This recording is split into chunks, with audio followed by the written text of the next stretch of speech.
ಕರ್ನಾಟಕದ ಮಧ್ಯಭಾಗದಲ್ಲಿರುವ ದಾವಣಗೆರೆ ರಾಜ್ಯದ ಪ್ರಮುಖ ಜಿಲ್ಲೆಗಳಲ್ಲಿ ಒಂದು. ಇದನ್ನು ಕರ್ನಾಟಕದ ಮ್ಯಾಂಚೆಸ್ಟರ್ ಮತ್ತು ಬೆಣ್ಣೆ ನಗರಿ ಎಂದು ಕರೆಯಲಾಗುತ್ತದೆ.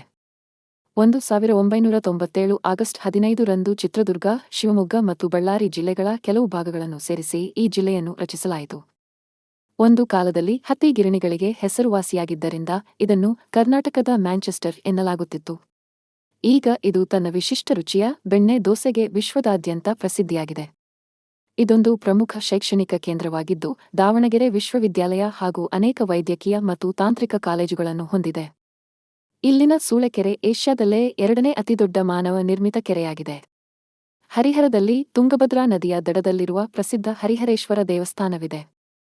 ಇಲ್ಲಿನ ಉಚ್ಚಂಗಿದುರ್ಗ ಒಂದು ಐತಿಹಾಸಿಕ ಕೋಟೆ ಮತ್ತು ಉತ್ಸವಾಂಬ ದೇವಿಯ ದೇವಸ್ಥಾನಕ್ಕೆ ಹೆಸರುವಾಸಿ.